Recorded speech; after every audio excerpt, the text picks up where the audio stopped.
It's been 12 years since Saint Kateri Tekakwitha was declared a saint by the Catholic Church in October 2012. She was a Mohawk Algonquin woman who lived in the late 17th century in present-day New York and Quebec, declaring herself to be a virgin for Christ. Her sainthood has sparked both pride and soul-searching within and beyond Canada's First Nations. I thought it would never happen in my lifetime, but it did. And there's a person I know didn't always come and told her grandmother that she'll come back to church all the time if Kateri gets canonized, and she did. So now she's back in church all the time. We recognize that the church is built with men and women who are sinners, and thank God we are sinners. So it's a challenge for us to be able to recognize that first of all, and recognize also the mercy of God for all sinners. And knowing that, we're able to spread the gospel around by the way we live, by the way we act. Saint Kateri's earthly remains are entombed in St. Francis Xavier Mission Catholic Church in Kahnawake on the banks of the St. Lawrence River near Montreal.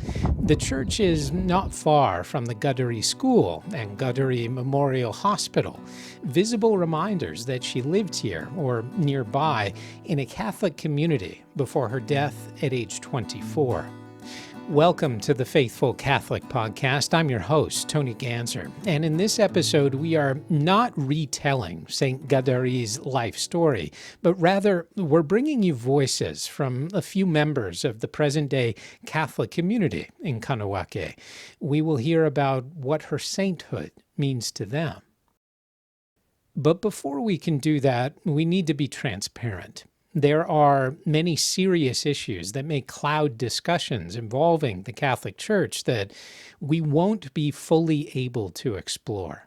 The Church has a complicated history and present here. Jesuits, known as the Black Robes, evangelized as European powers colonized North America. Over centuries, the systems put in place to govern these territories have wrested ancestral lands, water rights, and more from the indigenous peoples. Church-affiliated residential schools separated children from their families and culture in the name of assimilation.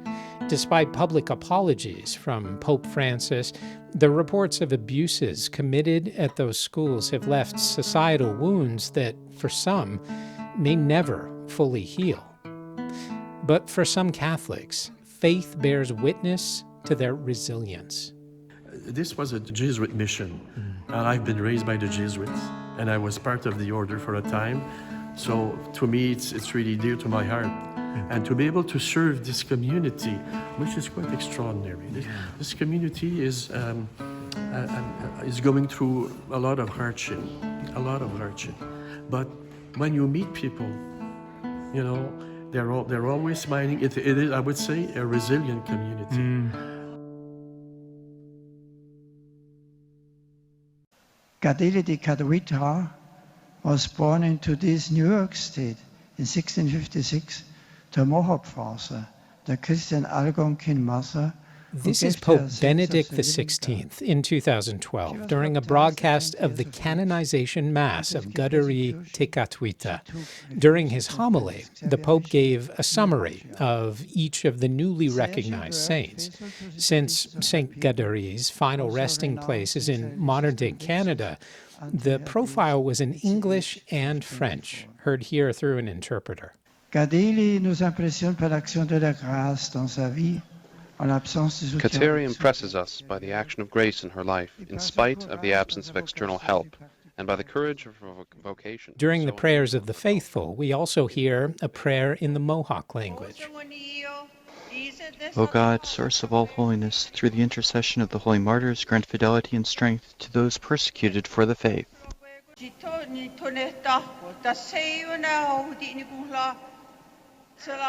The area around Montreal is a great example of Canada's diversity, as all of these languages and more can be found in short order. Depending on traffic, St. Francis Xavier Church in Kahnawake is about 30 or 40 minutes from Mount Royal, Montreal in French. You can see the imposing dome of another Catholic site, St. Joseph's Oratory, from Kahnawake shoreline on the St. Lawrence. The church in Kahnawake is relatively simple, beautiful, but humble, much as St. Kateri was said to be. A small group gathered for Mass here during a week in 2023 when I visited. Marian is a French-Canadian woman who volunteers here. She discovered Kateri more than a decade ago. Since the canonization, I think there are more pilgrims that come. There are a lot of curious people that come too. And when they discover the tomb of Kateri, there's a grace. She shares her faith with people. The priest here is Father Richard St. Louis, who says the canonization of St. Kateri contributed to a sense of unity in the community. Well, it was, for the entire community, I would suggest, a factor of unity. As Kateri, as I like to say, that Kateri gathers around her all the communities. And personally, for myself, it was a blessing to have finally that saint recognized by the church. And it's the first one, I think, that is coming from the Mohawk Nation. So it's really a blessing for the Mohawk Nation, and I would suggest for the entire Catholic community. Yeah. The appeal to unity may not be accepted by all people. You can find essays and editorials over the years which question St. Kateri's canonization as a kind of cultural appropriation or not representing a typical Mohawk woman. After all, she rejected arranged marriage and a vocation of motherhood to take on a kind of consecrated virginity. By forging her own path in her Catholic faith, some contemporaries saw Kateri as turning from her culture. And while being named a saint, this means the church believes she's in heaven. No saint is a perfect person. Some of St. Kateri's religious practices, including self-harm, went too far, and the clergy of her time said as much. Kateri practiced something known as self-mortification, where essentially someone voluntarily causes themselves physical harm as an act of penance and sacrifice. And this can be extreme fasting, burning, or injuring oneself in various ways. It's a show of devotion to reject pleasure and unite to Christ's suffering, but ultimately it can be very unhealthy if it's not monitored. In addition, a certain tension in Mohawk culture around Mohawk traditions, Longhouse, Protestant, and Catholic religions has, for some, complicated how to interpret St. Kateri's legacy. Beverly Anna Sky Dolormier grew up in Kahnawake, living here all of her 80 years. She went to school across from the church when the school used to be Catholic. She walked me through her experience of St. Kateri's canonization and legacy, and even helped me pronounce St. Kateri's name in the Mohawk language. I'm still working on it. This was an impromptu interview, so if you're watching video of this, that's why my camera is angled up at me. But please don't let that distract you from Beverly's insights. They are really worth your time. It was hard to wrap your brain around it that we actually have a saint here, our saint. Yeah. You know, we always talked about Kateri Tekakwitha. As I was growing up, we know her story. We used to come here and look at her bones. Wow. They used to be on display in a kind of like a glass case. Yeah. And I remember some of them kind of longish, some figuring the femur maybe. And there was several, the case was, anyway. And then at one point, it seems I had heard that somebody tried to steal them. Oh my gosh. And then the daughters of Isabella from this community, they they bought the tomb and had it entombed. So no longer able to look at them. Yeah. And we've had requests for first-class relics, but there's no more. I mean, there's first-class relics probably. There's one in Quebec City, I heard. We have hers entombed, so we can't take them out. We have one in a case that people can venerate when they come here. Other than that, I don't know where. I think there's one in Rome. Yeah. But people request it, but we don't have them. Sure. I mean, yeah, we just don't get that out anymore. And proper pronunciation of Kateri? Kateri, in Mohawk, that's what we say, Kateri. But it's Kateri Tekakwitha. Okay. Now, Tekakwitha means if you can't see and you're going from here to the other room, you're kind of feeling your way around. Yeah. That's what that means. Like you're kind of. In the booklet, it says she puts things in order, and I guess you would do that if you're blind, practically blind. You gotta have things in order, but you have to feel your way around. That's what that means. Okay. I'm gonna practice. Yeah. Well, you know, there's words we call them borrowed words because there's no Mohawk word for it. So, for instance, Mary in Mohawk we say Wardi. No, we don't have the letter M in our language, so we changed the M to the W, and we don't have the letter Y, so we changed it to I. So hence you get the word Wardi. And another one would be,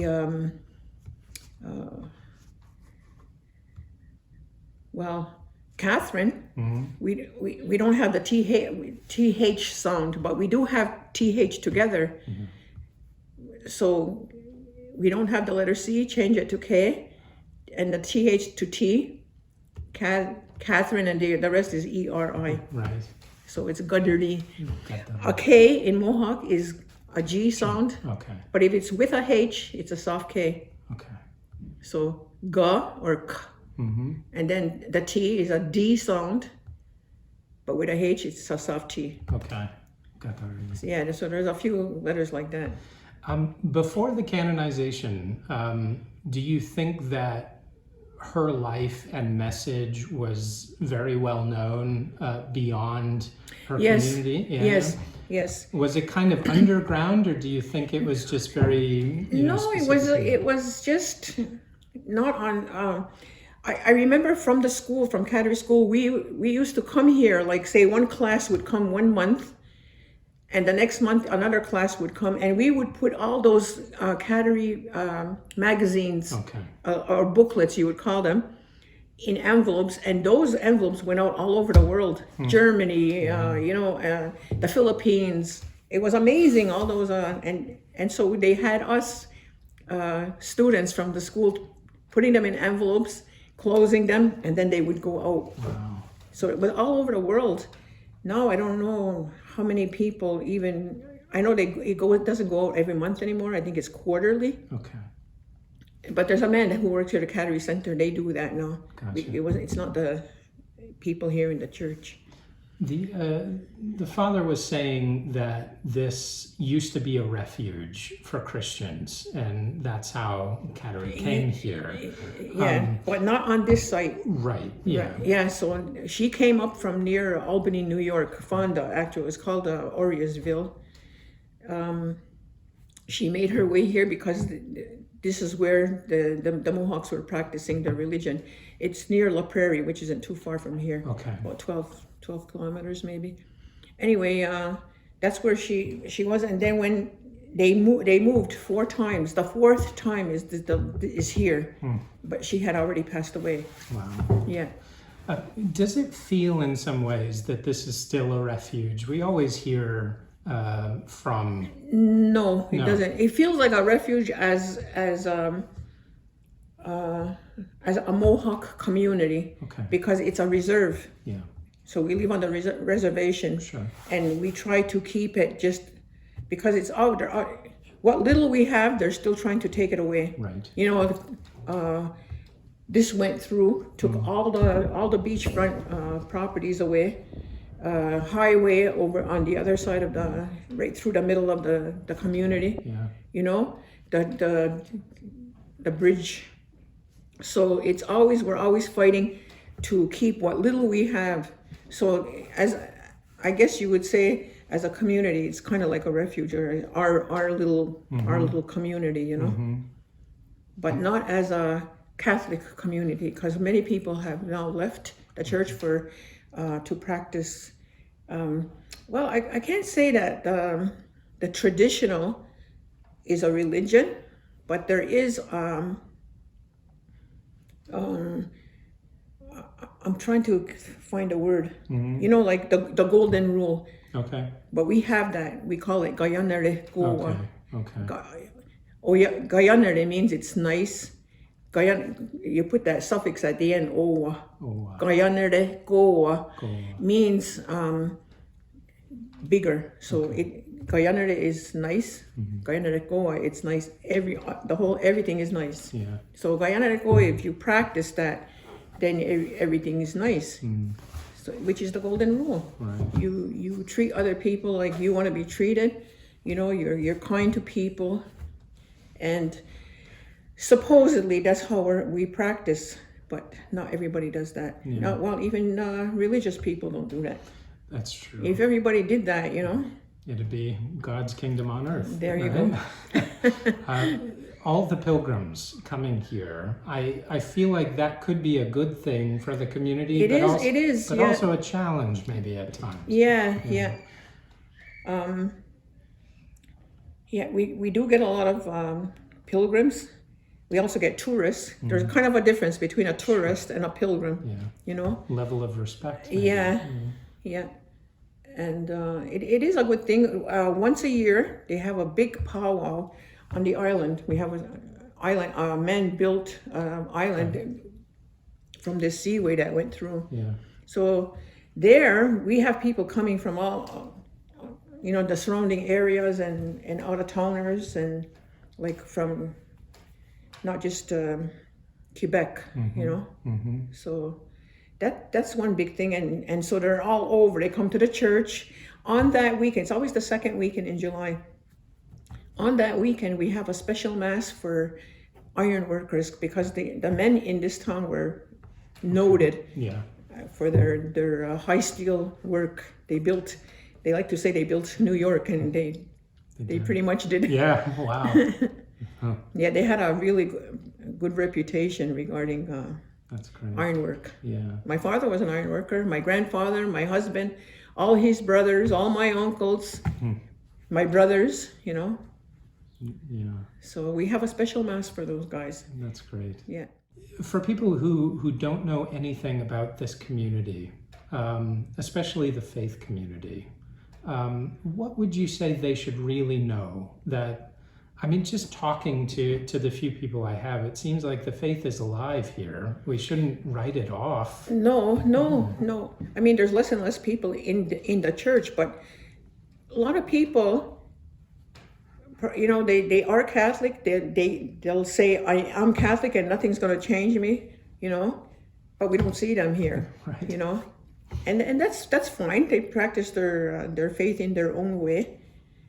I practice my faith by coming to church. I like to come here.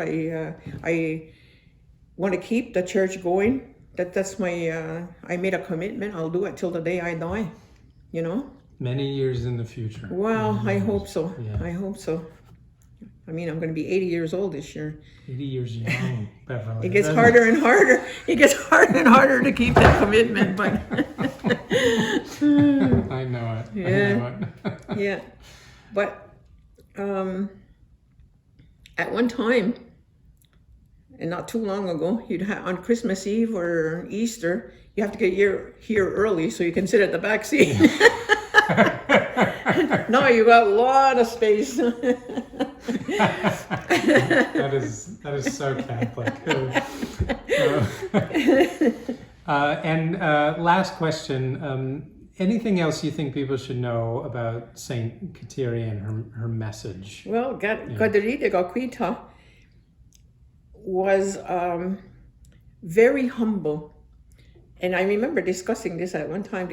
They wanted to change her feast day, because we celebrate it here in Kahnawake on April 17th. That's the date of her death. Right. So they wanted to change it to July, because in the States, that's when they celebrate it.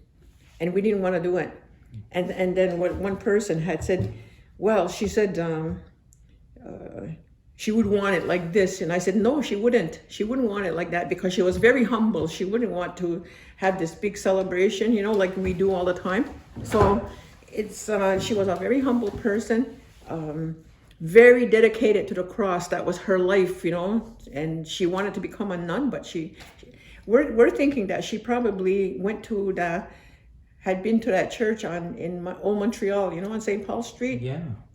What's the name of that church? Marguerite Bourgeoys? Yeah. Yes, yeah. We think that she were probably, there? Oh. yeah, because she wanted to become a nun. So she must have met those ladies. Gosh. And she wanted to start her own here. We went to Easter Mass at the chapel. Oh, okay. Yeah. Notre Our Lady of Good Help. Okay. And one of my most popular episodes was going to the apparition site in Wisconsin, in Champion, Wisconsin. Okay, yeah. And it's Our Lady of Good Help appeared, the local bishop said, in Wisconsin. So coming to Montreal, we wanted to see this chapel to Our Lady of Good Help. And now there's a connection also to this site. Yeah. This is amazing. Yeah. Wow. Yeah. So... Wow. I have a hard time wrapping my brain around the fact that she was so holy, and there was a point though that she practiced mortification, and they had to stop her from doing it because her health wasn't good. Scourging herself. Yeah.